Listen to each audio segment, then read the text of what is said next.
Greetings to another video and greetings from Tokyo. So I've been here a couple of days, I've had time to reflect on my trip and I just want to do a bit of a roundup video of just how I found it, the route, the kit, the bike. I know a lot of you have been asking me like how I'm finding the bike, disc brakes, and yeah, just things that I would potentially change if I was going to do it again, or if any of you are thinking about coming over to do a similar trip.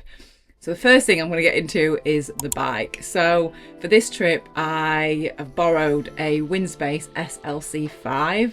It's disc brake, it's Di2, it's everything that I've never had before because I love the SLC2, which was rim brake. It's just probably my favourite bike that I've ever had. I loved it.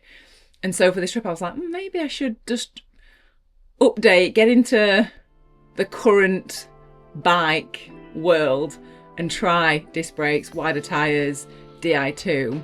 And honestly, like, I really loved riding it. It was so comfortable, and I would never recommend anyone to come out and use a brand new bike for almost 2,000 kilometers, but I did trust Winspace because of the SLC2 that I've had and loved.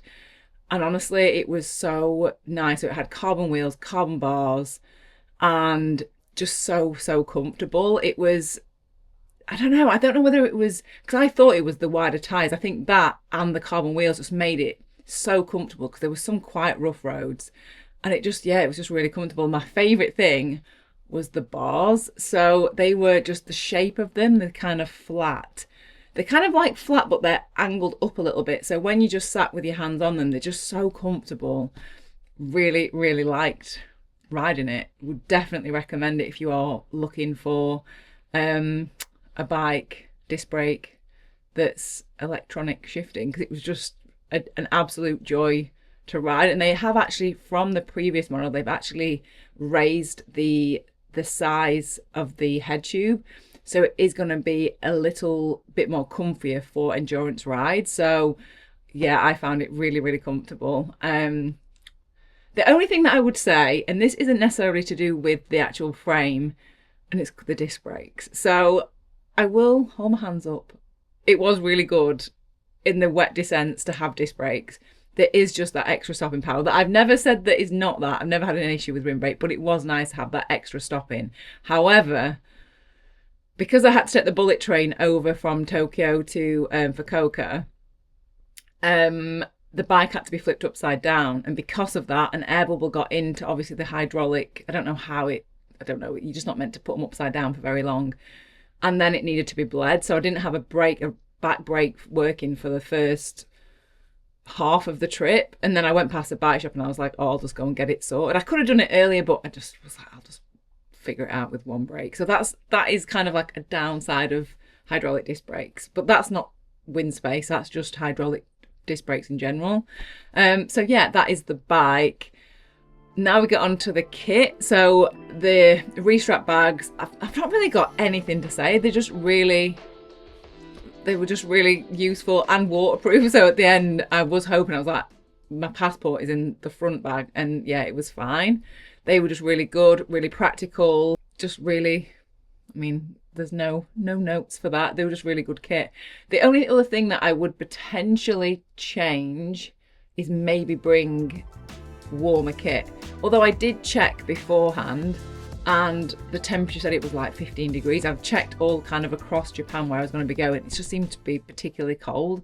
And I guess the good thing about Japan is that there are so many shops, and all of the 7-Elevens, the Lawsons, and the Family Marts have all got like clothes. So they've all got like buffs, they've all got hats, they've all got gloves. So if you are ever stuck, there's always something to buy. So maybe I wouldn't change that. The kit though, it's my favourite. Although actually, my favourite bibs were the Cafe de Cycliste Audax. I actually went for the other pair because they had a drop bib, which basically means you don't have to take all the jersey off. You can just kind of pull them down if you need to go to the toilet.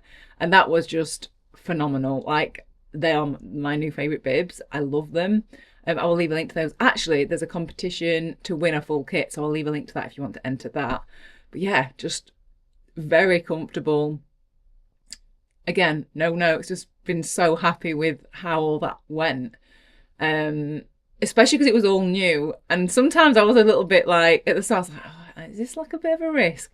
But I wouldn't have done it with other brands that I didn't trust. So like Cafe de Cycliste, I know and trust. Winspace, I know and trust.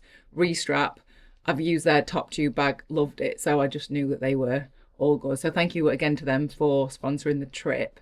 Now we come on to the route. So what would I say about it? I think the start, maybe because the weather was nicer, was just my favourite, just because it was just, I don't know, it seemed pretty. Although, and I was calling it Noricura, apparently it's Noricura, the skyline. That was probably my favourite day, or Fuji, because the weather of those were just so good and so clear, and you got the good views.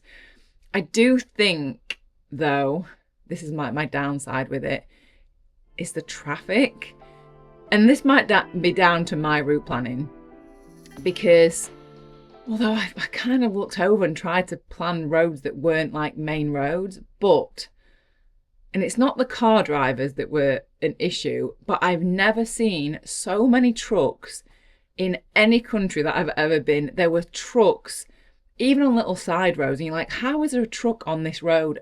And you know what? And I hate to say it, I had that many close passes with the trucks, and I guess the reason is, and I'll be honest about this, right? So in the riding on pretty much most roads, you've got the main road, and there's like a lot of the roads had like a cycle lane, and the cycle lane, some of them were fine, you could ride in them.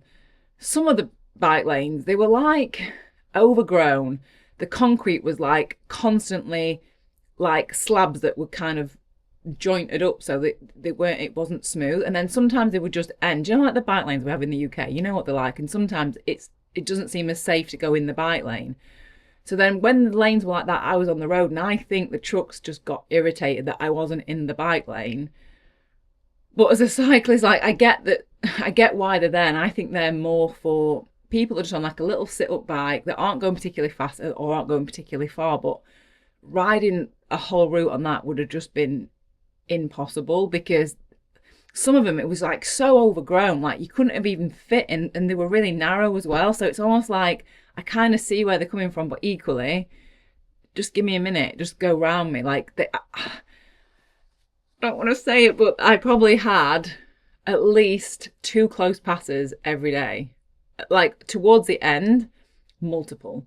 On the last couple of days, probably 10 a day. Like, and I kept having to pull over and having a little minute, and I don't know why I just didn't put that in those videos, because I think I just wanted it to be like a positive thing. But I'm not doing my duty as a YouTuber exploring these new places if I didn't tell you that. And maybe it is down to me and the route that I chose, or maybe that's just how truck drivers are. But cars were very different. Cars gave you lots of room, and I'm not saying all trucks did this, but it was just a lot of them got quite close, and they were big trucks. There's just big trucks all over the place all the time. So if you don't like riding in traffic or big trucks, then maybe Japan is not the place, or maybe I've just picked the wrong roads. Let me know if you travel Japan, please. Like, let's have this. We've got such a lovely community of us cyclists out there. I've had so many people message me on Instagram while I've been out here who have ridden here, know good spots, and be like, oh, you should try this. So I really appreciate that. So yeah, if you've got any tips, leave them in the comments so that we can all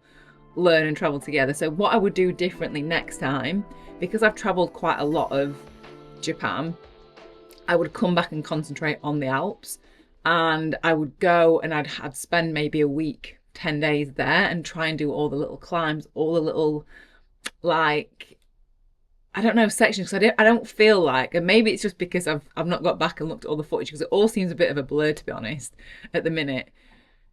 I didn't feel like there was a lot where I was like, oh wow, that's amazing. I think it's just because I'm usually just in kind of like big mountainous areas the whole time. But I actually really liked it. I loved Shikoku Day, like the island. I loved that day. And that wasn't big climbs, but it was just pretty. And I think overall, the thing that I've loved most about this trip is the culture and the people and the traditions and the food.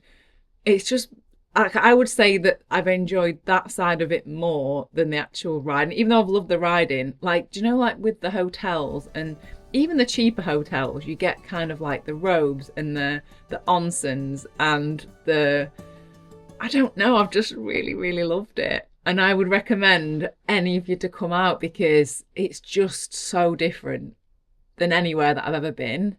And I definitely will come back. I'm even thinking of coming back maybe next summer to do that Alps section and just do more of that. Although the bear thing, that did scare me. So I would recommend if you're coming out, just get some bear spray or have a bell,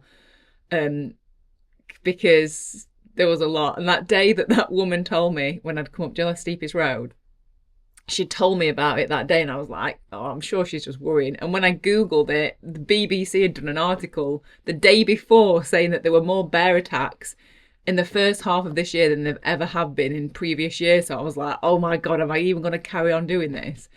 So yeah, just bring some bear spray. In fact, I met a couple from the UK who were in this hotel, and they were on about they were going to Hokkaido, which is really far north, and there are big bears there. Like where I am in the Alps, I think they're black. Are they just black bears? Whereas in the north side, they're grizzly bears.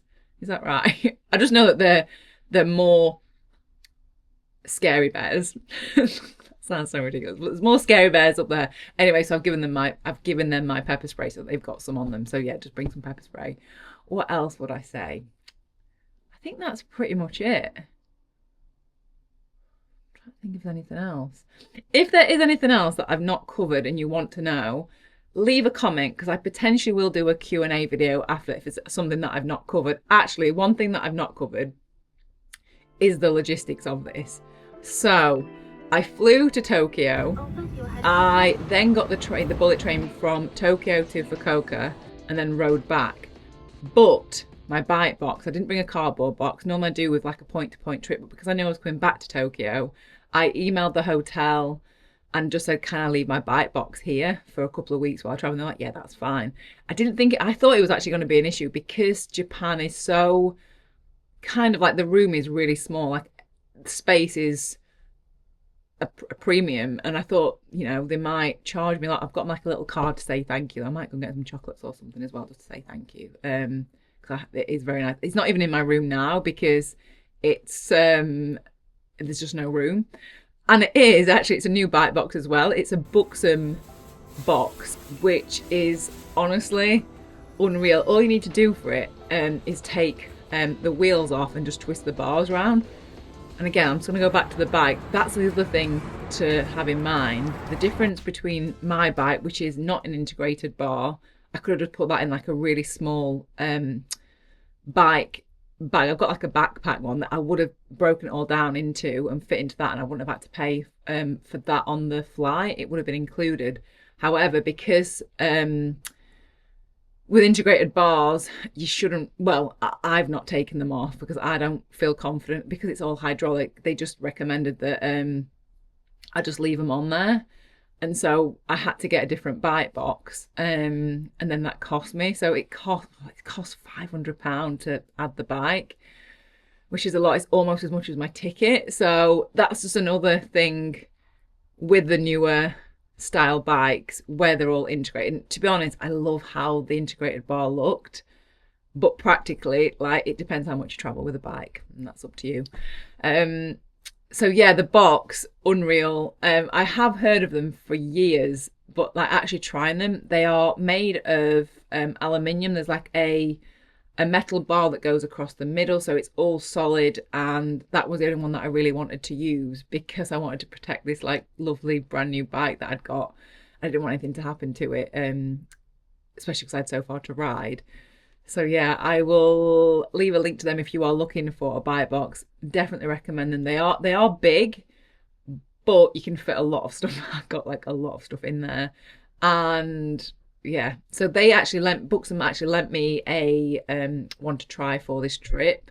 So yeah, I appreciate that. So thank you so much to them. I'll leave a link to them in the description. And I think that is everything. So I will catch up with you very, very soon. Actually quite soon as well, because the next video is something that I've not told you in Japan. Right, I'll see you all next video. Goodbye, goodbye. And thank you honestly as well for this like the lovely, amazing messages on Strava and Instagram while I've been out here. I love doing these trips because obviously I love exploring and seeing all these things, but it's just so nice to have like the chats with you about, I don't know, it's just really, I just love being able to do this and I love it. I love it. So thank you so much for the support, the kind messages. I've just loved it. All right. I will see you very soon then for the next video. Secret, secret, secret. All right. We'll see you very soon. Bye. Oh. Bye.